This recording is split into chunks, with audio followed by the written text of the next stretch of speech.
Celestine Bohlen and Anthony Bélanger of Franco-German television channel Arte.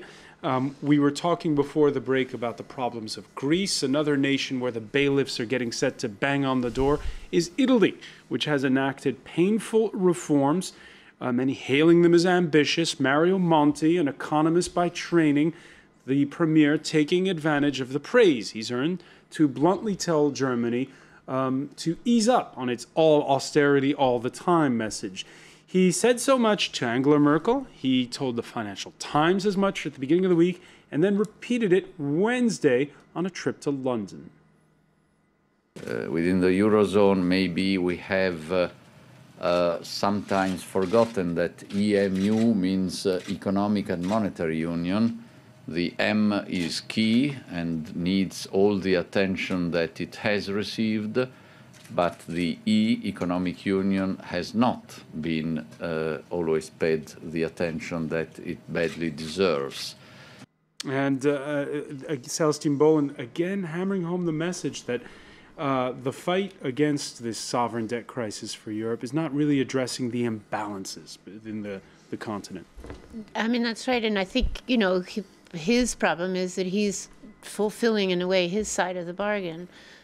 He took a job which was to sort of bring austerity to Italy, not an easy task in any situation. And I think what's interesting in what he said is there's some implicit warning that democratic institutions in Italy may well be pressed to defend this at a certain point. So, I mean, that's kind of over the bow to Germany to say, this is your ideology, this is your way of approaching things. But we're sitting in a country where we're taking this medicine, and it may not go down very well, and you may be not very happy with what you see happens to the patient. I mean, basically, is really. And let's get the reaction from Berlin. Germany, now called the EU's paymaster, again rejecting raising its contribution to the Eurozone's bailout fund.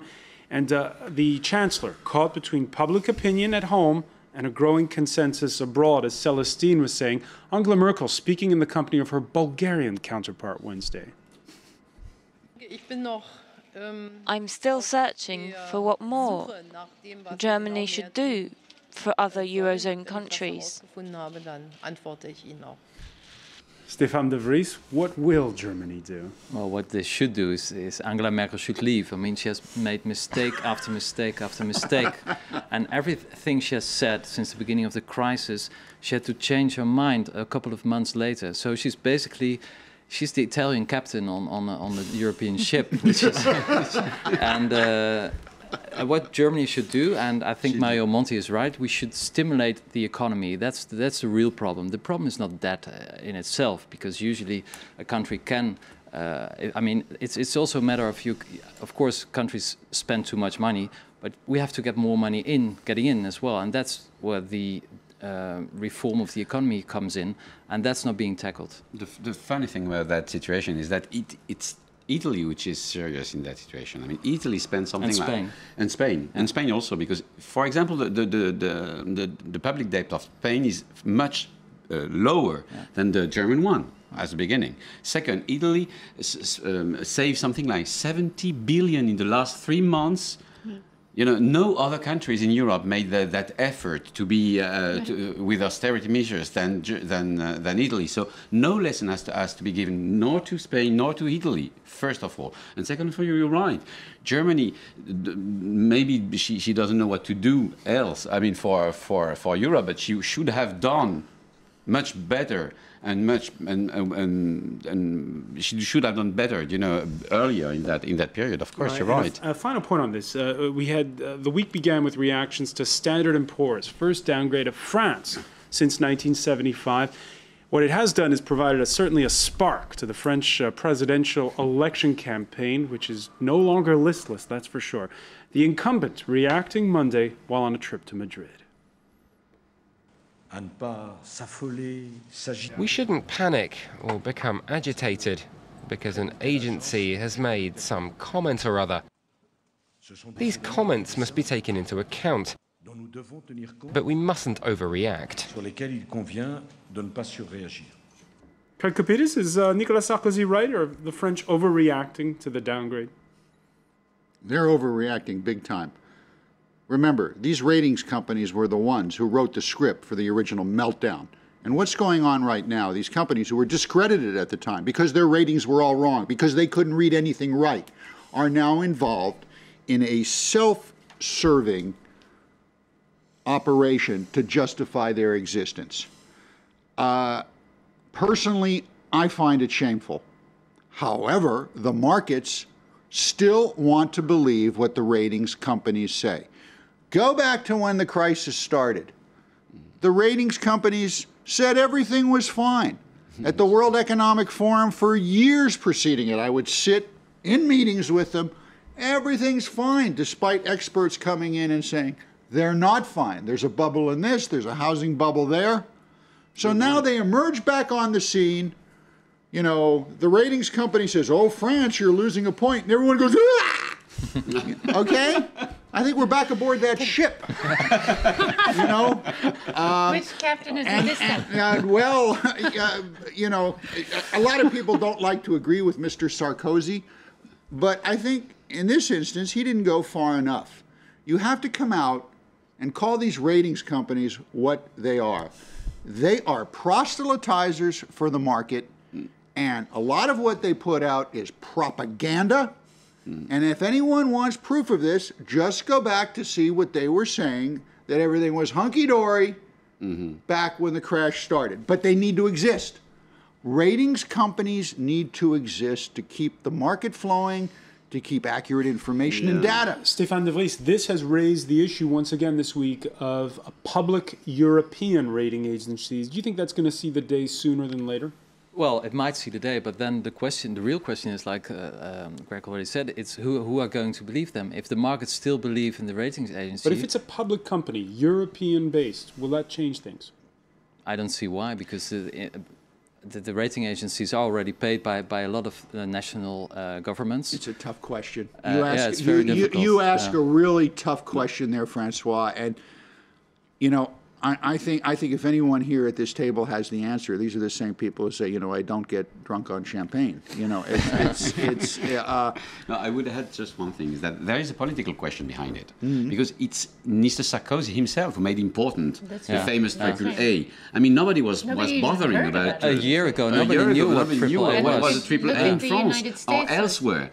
So you cannot now say that it's not that important, while he was saying exactly the contrary, something like 3 months ago. He said that it was a treasure for the French nation. And also, I mean, the fact was that in the United States in August, it lost its AAA by one of the agencies, and you know, I really don't think anybody paid any attention because it was deliberately downplayed. It was the reverse. I mean, I'm not saying that justifies what they do, but I think that the politicians should be careful not to set themselves up. But you have to understand, you know, you're right, Sel. I think you're right. But you have to understand what a ratings agency actually does, how it operates, and how it interfaces and feeds off of the market. There is a symbiotic relationship there, which you can see how goofed up it can be. Which shows how stupid can be the market sometimes. That's right. Well, yeah, but you know, and that's why they don't like to call the other ones stupid, because it's the reflection of themselves. I want to move on and broach what's been a solemn issue in Turkey. Many praise the country as a model for the Arab Spring. But what are the limits of civil liberties there? In a nation where more than 70 journalists remain behind bars on various charges, thousands and thousands turned out Thursday for the 5th anniversary of the slaying of Hrant Dink, a leading figure of Turkey's tiny Armenian community. He was shot in broad daylight outside the offices of his bilingual weekly newspaper, Agos. He advocated reconciliation, and amid accusations that authorities failed to act on credible evidence, that they think credible evidence was afoot of a plot, protesters were chanting, "We are all Armenians." They protested this week's decision by a Turkish court to convict only the gunman and to acquit 12 others. When I look back upon the last 5 years, I can say this has been a waste of time with regards to justice and democracy, because they couldn't carry out a credible judiciary process. Anthony Bélanger, what does this say about Turkey's democracy? Well, I'm one of the biggest defender of the AKP, you know, as a model for the Arabic world. But I must say that also, you're right. Also, mainly Kurds journalists are behind bars right now, and they're paying the price for an untold story, which is that first, Turkey is a nationalist country which doesn't want to deal with the Kurds, and second, that Turkey doesn't want to deal with its past also, which is the Armenian genocide. Well, there were no more than 10,000 people demonstrating right now. I mean, this in Istanbul right now. So it's not that big, you know. It's never forget that it's a 17 million countries. What does it say? It says that it's a long way to democracy and to concord, I think. Mm-hmm. Even for a country as I spent a lot of time there, know a lot of the folks there, and what happened here is obviously reprehensible. But Turkey is a democratic work in progress. Yes. And you know what? It's getting there. It's certainly getting there much faster, in fact, at light speed in comparison to other Muslim countries. And there are going to be some bumps along the way, horrible bumps, car crashes, and this is one of them. I mean, I also covered Turkey, and I would look at it the other way. I think that we thought it was further along, honestly. I mean, you know, yes, there have been coups, and yes, you know, but there's been a judicial system in place. This isn't Russia. This isn't sort of other places that have, you know, really had to build this up. And the fact of the matter is, I think what is huge. Yeah, and it's a very sophisticated society. It's a very educated society, and it's a very multi-ethnic society. But the thing is that this is about would appear to be the inability to deliver justice, and that's something that's you know, sort of at the basis of democracy. And if that's where they're at, then they're, as I say, in my view, further back than I think we.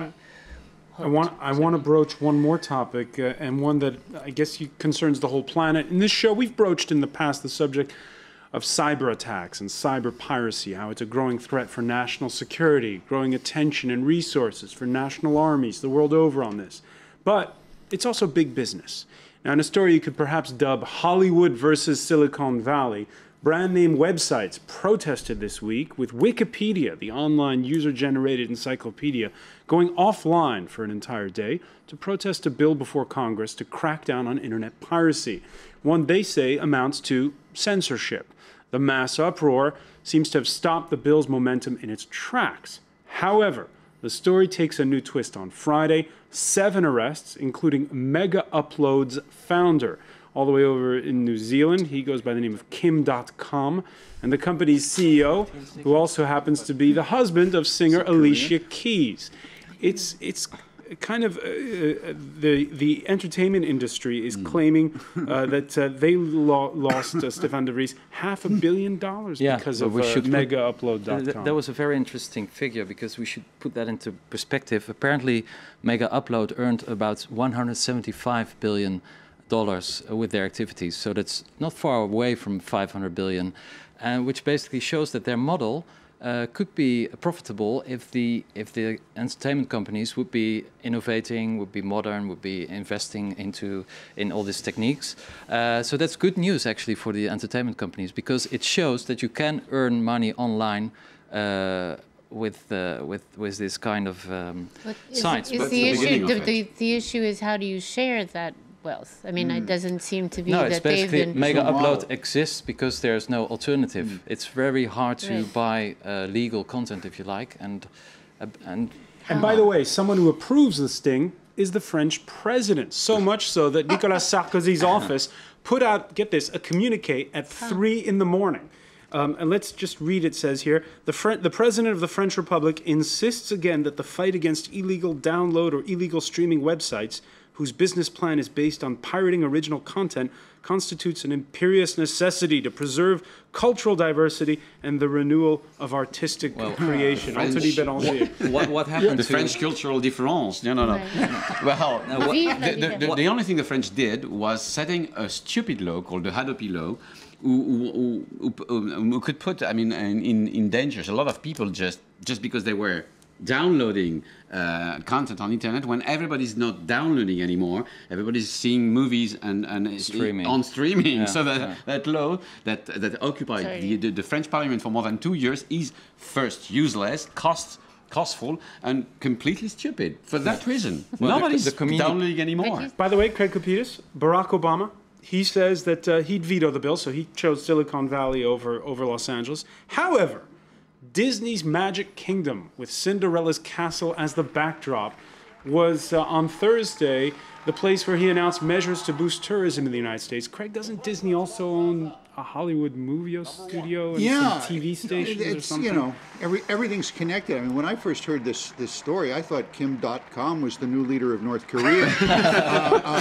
What did I miss here? And I had to ask my kid what this site was, and when I heard that showing your age, Craig. Yeah, well, when I heard that Wikipedia was shutting down, I celebrated. I may have been the only person in the world. Yeah, you know maybe. why? Because it got people away from their desks, out of their pajamas and clicking mouses, out into the street to find out what's really going on with their own eyes, instead of saying, you know, according to a source close to Google. I think that I mean, this to me, as a writer, a journalist, and covering this, and you know, there's a great laziness amongst those youngsters. You know, maybe I'm sounding curmudgeonly, but I thought it was a great thing. Yeah, but there's one very scary thing. It shows that the United States is capable of shutting down any website in the world, because the United websites. That's good. That's a lot of work. Kim.com is the president. The United States is the one who is in charge of all the DNS addresses in the world, which is basically what is behind when you type in www. So it shows the power of the web and the power of the U.S. on all this. The U.S. is in charge, and that's very scary. We're going to have to leave it there. Stéphane de Vries, I want to thank you. Anthony Bélanger, Celestine Bowen, and Craig Capitis, thank you for being with us here for The World This Week. Stay with us next. It's Business, and that's hosted by Marcus Carlson. Don't forget.